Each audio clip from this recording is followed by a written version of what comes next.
Dear respected elders and brothers, Alhamdulillah, Allah subhanahu wa ta'ala has given us the lifespan to witness the month of Sha'ban again.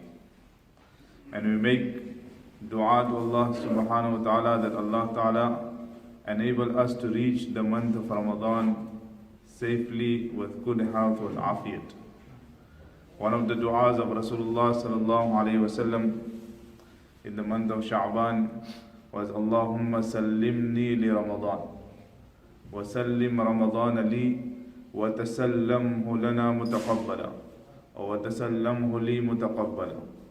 That oh Allah, protect me for the month of Ramadan and protect the month of Ramadan for me, and protect wa tasallamhu and accept it from us in a way that it is accepted in your court.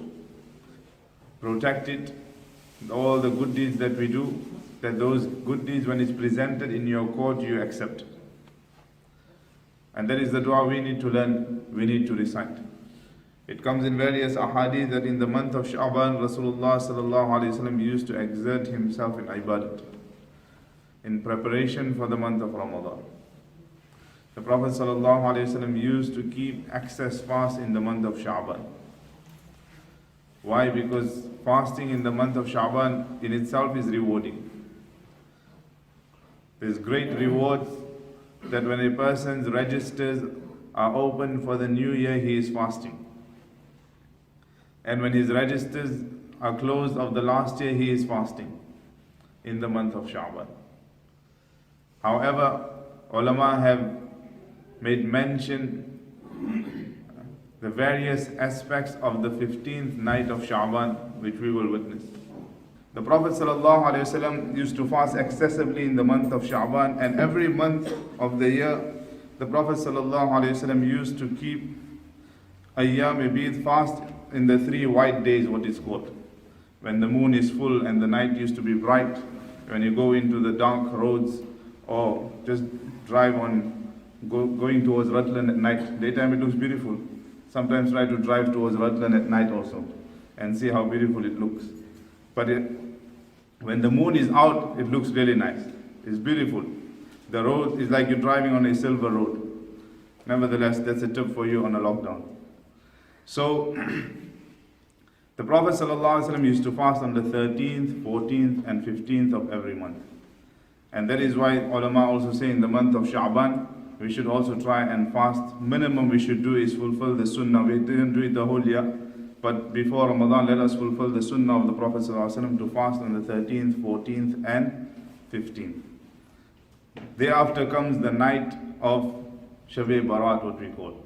The Laylatun Nisfi min Sha'ban in ahadith.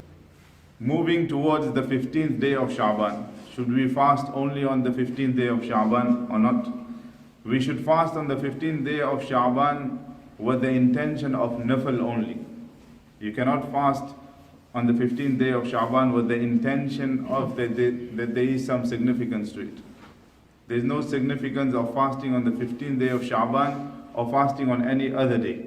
It's exactly the same. It's a nafil fast. Yes, it will have a plus point if you fasted on the 13th, 14th and 15th, that you have fulfilled the sunnah of the Prophet ﷺ.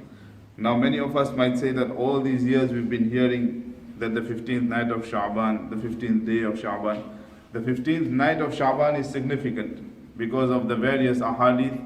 When it's collected all together, the muhaddithin say that when various weak hadith is collected together, they become a Hasan hadith, meaning it is good to do. Something that is good to do, something that has a virtue. On the night of Sha'ban, Rasulullah sallallahu alayhi wasallam himself says, "Qumu laylaha," that try and stay awake on this night and make ibadat. Now how do you perform ibadat? That is up to an individual. Individually we have to perform our ibadat. To do an ibadat collectively or get together and perform salah collectively, salatul tasbih, etc. All that is not found in the lives of Sahaba radiallahu anhum, nor the pious scholars after them. Therefore, individually, we should try and exert ourselves, do some ibadat. There's a hadith of Abu Musa Ash'ari radiallahu anhu, where Rasulullah sallallahu alayhi wasallam says that on this night Allah subhanahu wa ta'ala's mercy descends on the first heavens. And Allah subhanahu wa ta'ala looks at His servants with mercy, and He forgives the Muslim ummah to the extent, and He frees them from the fire of Jahannam to the extent of the fiber and the hair that is found on the goat and the sheep of the tribe of Banu Kalb. Now, this is a great virtue, that Allah subhanahu wa ta'ala is willing to forgive, and Allah subhanahu wa ta'ala is freeing us from the fire of Jahannam and listing our names from those. It is up to us. Hazrat Aisha radiallahu anha says, once I was laying with Rasulullah sallallahu alayhi wasallam, وَفَقَدْتُهُ, I found him missing at night. The Prophet sallallahu alayhi wasallam was missing from my house. So I went looking for the Prophet sallallahu alayhi wasallam. I seen him standing at Baqi' and making dua for the deceased, those that have passed away. However, when I returned, the Prophet sallallahu alayhi wasallam told me, "Oh Aisha, that do you think Allah and His Messenger sallallahu alayhi wasallam has left you or have deceived you?" She said, no. I was just worried that maybe you went to visit one of your other wives. From this we come to know that you're allowed to have more than one wife. Anyway, we'll have to delete that clip. Anyway, so I was worried that you went to visit one of your other wives. The Prophet ﷺ said, "Oh Aisha, it is the 15th night of Sha'ban. On this night Allah subhanahu wa ta'ala sends His mercy, and Allah subhanahu wa ta'ala frees souls from the fire of Jahannam to the extent of the fiber of the tribe of Banu Kalb, their sheep or their goats."